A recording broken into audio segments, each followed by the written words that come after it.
You're welcome to this channel. Here we share the videos of our father, Apostle Michael Orokpo. Please do like and subscribe. Watch this video to the end. The last corruption of the soul is distraction. You'll find a generation that cannot focus on anything. So there's a phrase now they call mindless scrolling. So somebody can carry his phone and just be scrolling for 4 hours. He doesn't know what he's looking for. He's just scrolling down. When he scrolls to the end, he refreshes and scrolls again. So the grave now is not 6 feet below. The grave is in our hand. Distraction. I took time to enumerate these to let you know why focus is all important. Because every of the corruption of the soul has its cure. The cure for pride is humility and brokenness. The cure for wickedness is love. The cure for distraction is focus. And so you have come to a conference where God wants to deal with one of the critical components of corruption in the souls of men. Distraction is a major corruption of the soul. As I get into my message, I want to show you 6 dangers of distraction. Remember where we are coming from. Man is so precious in the eyes of God. So precious that God gave man the whole earth. But although God has given man earth, man does not have the capacity to govern the earth because the soul is sick. And one of the sickness of the soul is distraction. Now let me show you the power of distraction. What distraction can do to you regardless of who you are in God. You can have the life of God. You can have the authority of Jesus. You can have the presence of God. If you are distracted, you will go nowhere. Every gift and talent is useless in the face of distraction. Some of the most gifted men on earth are the ones who amounted to nothing because they were distracted. It's a dangerous thing to allow your soul to be infested with distraction. Look at the dangers of distraction. Number 1, distraction will cause you to lose your destiny. Many have lost their God-given destinies because of distraction. Judges 16 verse 20. One of the greatest men that walked on this earth is called Samson. He was distracted on the lap of a harlot, and his hair was cut off. His strength was depleted, and his eyes were plucked out, and ultimately he lost his destiny. If you allow distraction into your life, you are on a journey of losing out completely on your destiny. If you study Genesis chapter 19 verse 26, you see another person who should have had a great destiny who lost it. The wife of Lot. The instruction was, leave the city and don't look back. Whatever it was that couldn't allow her focus on her journey and made her turn back was the reason she became a pillar of salt. The problem was not Sodom. The problem was violation of instruction. Because the same Sodom that the wife of Lot should not look at, Abraham was looking at it. But Abraham did not receive a command not to look at Sodom. Lot and his family were the ones commanded not to look at Sodom. So the problem was not looking at Sodom. The problem is, what was your instruction? The instruction is, don't look back to the city. Perhaps she had jewelries that she forgot. Perhaps as she was following the will of God, she remembered the pleasures of Sodom, and she told herself, does it mean I will no longer enjoy this pleasure? And one more time became too expensive for her destiny. She only turned once, and she never had the opportunity to recover. See, there are many turns that most of us have made in life that has robbed us of 20 years of our lives. If we are honest, we can tell ourselves, it was in 1994 that I turned back. And since that time, it was never the same again. There are many great men. What was their problem? They went to look upon a harlot, and somebody saw them. And that one day of distraction robbed a great destiny that should have shook the whole world. It is a dangerous thing to allow distraction into your life. If you allow it, it will rob you of your destiny. Number two, distraction will make you lose your gifts and your inheritances. 1 Kings 20 verse 39 to 40. The prophet told a parable. He went to the king and told him, my lord, as I was in battle, a man walked up to me and gave me a servant to keep. He said, but as I was busy here and there, I lost him. And the king told him, you have judged yourself. Your life will be taken in exchange of that which you have lost. There are people today that few years ago, they were prophetic. If they looked at you and told you tomorrow a door will open, whether you believe it or not, the door will open. If they looked at you and said, don't go here, and you will prosper. If you go, even if they carried your name to a shrine, you will still prosper. But 5 years later, they have lost it. Precious things are lost by distraction. When Satan shoots distraction in your life, he's either attacking your destiny or he's attacking the things God has committed to you. I know somebody who used to have a very sharp cutting edge utterance. When he's talking, everybody keeps quiet. You must listen, and if you listen, your heart will burn. Few years down the line, he started befriending ladies. When you talk, you say, what do you mean? We are brothers and sisters. Brothers and sisters. 4 sisters are cooking every day for you. Brothers and sisters hugging, and you know this is lost at work. But we are brothers and sisters. Give yourself a holy kiss. He gave himself holy kiss until he cast himself out of holiness. And today, nobody listens. Have you not gone on the internet before? You see somebody who has 4 million followers, and he puts a message online, you see 30 views. Once upon a time, the nations listened to him, but he has lost what was inside him that made the nation to listen. So the page still has 4 million followers who don't care what he's saying, and so he has lost the power to address the nations. Because distraction can rob you of what God has given you. Not because God will take it back, but because your soul cannot ascend to the realm where you operate that gift anymore. Because everything of the spirit is at a height. It's when your soul ascends that you touch it. But when you become distracted, it becomes difficult to climb up and function from Zion. Number 3, danger of distraction is that distraction opens the door to sin. 2 Samuel chapter 11 verse 1 to 2. The Bible said, in the days that king went to war, David sat at his balcony wandering around, and he looked upon a naked woman. That was when the crisis and calamity of his family began from.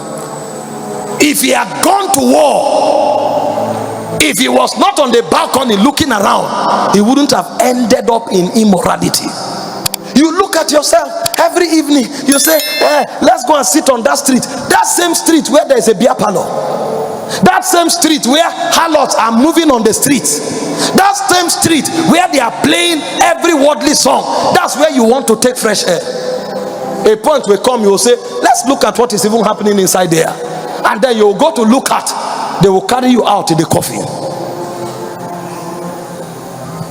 No sin begins as sin. Every sin started on a slippery slope that men foolishly stood on, and they realized they couldn't stand, and they were drawn into it. Number 4, danger of distraction is that distraction makes you to lose opportunities and divine visitation. Oh, when I studied about the man at the pool of Bethesda, I wept. So what could be addressed in one day, somebody can look for it for 38 years. That means time is not the issue. It is you missing Kairos moments that is the issue. That thing that man suffered for 38 years, he had no business suffering for 38 years. But you know what his problem was? When the water is stirred, he could not enter. Do you notice that even when Jesus came to him, he almost missed that opportunity?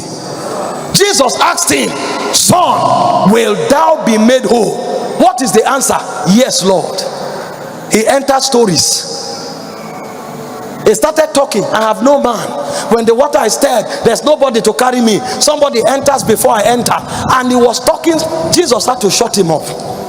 So you discover the man did not miss the water because there was nobody. He missed the water because he was distracted. He couldn't discern the moment of visitation. And if you miss your visitation, your life ends up in calamity. In Luke 19:44, the Bible said Jesus wept over the city. And what was his cry? He said, you do not know the time of your visitation. There are many people who are looking at me here that have had more opportunities than the greatest men in this country.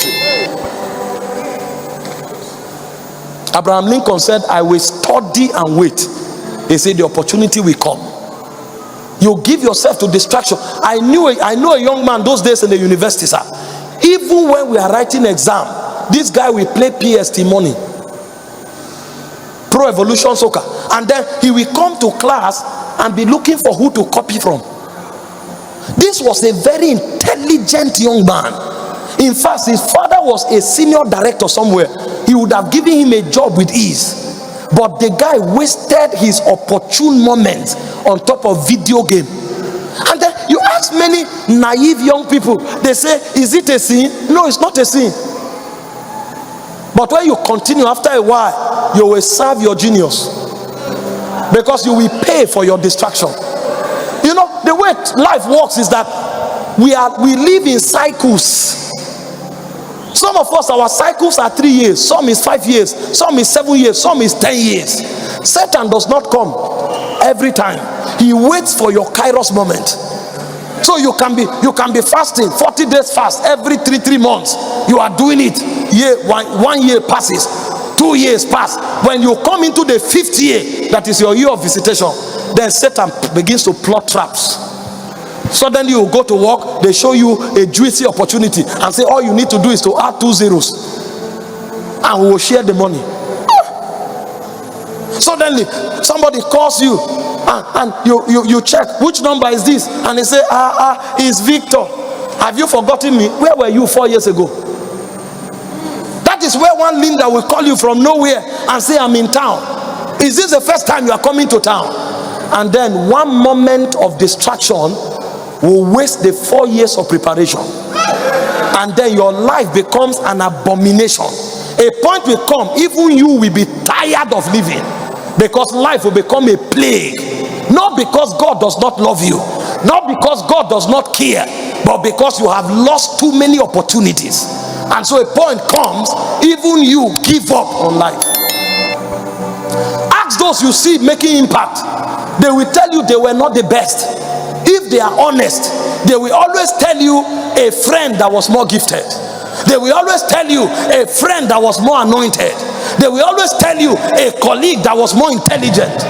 But why did they come? They remain focused. Many times I fear for gifted people. They are always never stable. And then you check after 10 years, 15 years, 20 years, the people you call average, they end up emerging as leaders. You know why?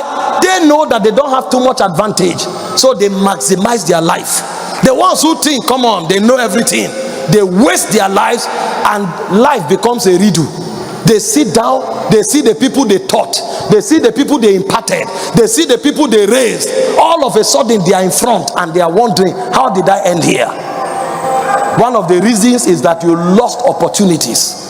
When those windows open, may God grant you grace to discern it. Dangers of distraction. Number 5, distraction leads to wasted time and energy. People who are distracted, they waste their time and their energy, and when you ask them, they cannot account for it. Don't go too far. Ask yourself, what did you do with today? This same today that we are talking about, somebody heard God clearly today, somewhere. I received a direction for destiny. This same today that we are talking about, somebody made $1 billion. This same today that we are talking about, somebody completed a project. This same today that we are talking about, somebody traveled to a place and opened the door for somebody. If you were to give an account of today, what will you use to justify today? Because when you hear messages like this, it's quick to start looking around people that you think are failures. If you are not careful, you will be failure in motion. Your own manifestation has not just come. The same today that some of us cannot point at anything we have done. There are people who have done 10 things that either impacted somebody, impacted a nation, or impacted their own lives. If you cannot point anything that you have done today that either impacted you or impacted somebody or gave glory to God, you wasted today. What that means is that in your age, today is 0. You know what God taught me many years ago?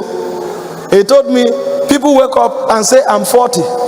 Some people that are saying they are 40 years, they are actually 9 years old. And the Lord told me, he said, for instance, if you sleep from 8 p.m. and wake up by 8 a.m., you have slept for 12 hours. It means you didn't have 24 hours. Now, out of the 12 hours that remain, there are some people who watch movie for 4 hours. And then they go to visit their friends for 2 hours. Another 6 hours have wasted. They have wasted 18 hours. The remaining 6 hours, they ate food. They took a nap. So in 24 hours, maybe they utilized 1 hour. And so somebody who is using 1 hour in 24 hours, he is 40 years old. You ask him, he say, I'm 40. You are not 40, sir. You are using 1 hour in 24 hours. You know what that means? It's in every 24 days that you have 1 day. So when you are 24 years old, you are actually 1 year old. When you are 48 years old, you are 2 years old. That's why when you look at them, they can't do anything. At 40, they don't have direction. At 40, they need their father to send them money. At 40, they are complaining the country is too hard. Because they are not 40, sir. They are 12 years old. They wasted energy. They wasted time. Meanwhile, this is me being kind. Because if you are to compare, if you are to count the first 6 years of their life, what did they do? They almost spend the whole 6 months of your life sleeping and eating. The first 3 years of your life, if you are intelligent, you are learning words. So acute learning actually begins from 5 years old. So even the first 5 years of their life is not counted. So don't count people by their age, count them by their impact. Because the proof of how old they are is in their impact. That's how much investment they've had with their time and their energy. Am I being too hard? Okay, let me encourage you. I want to prophesy. It's like this message, you don't like it.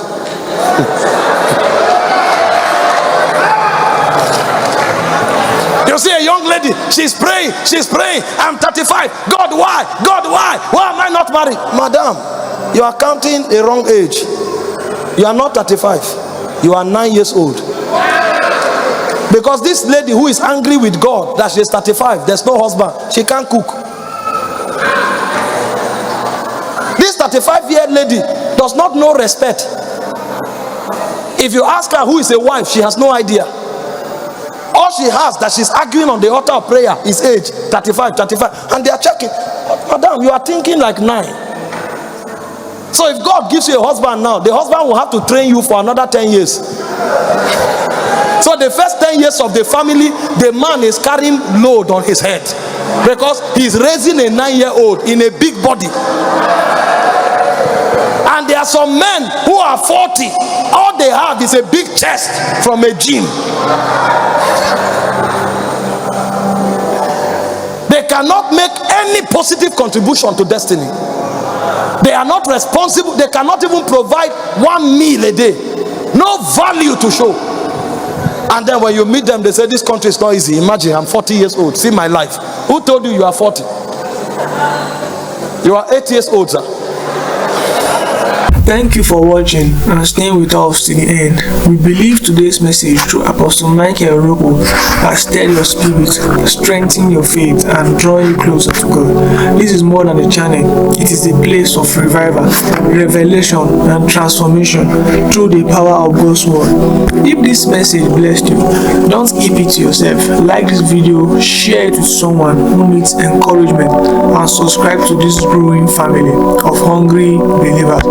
Turn on the notification bell so you never miss fresh teachings, powerful sermons, and life-changing encounters. Every message here is designed to ignite your prayer life, deepen your walk with God, and awaken purpose within you. Let us know in the comments what spoke to your heart today and how this message impacted your life. We would love to hear your testimony. Stay hungry for God, stay rooted in His presence, and remember, your next level is found in deeper fellowship with Him. Until next time, remain blessed, remain empowered, and keep burning for Jesus. Thank you.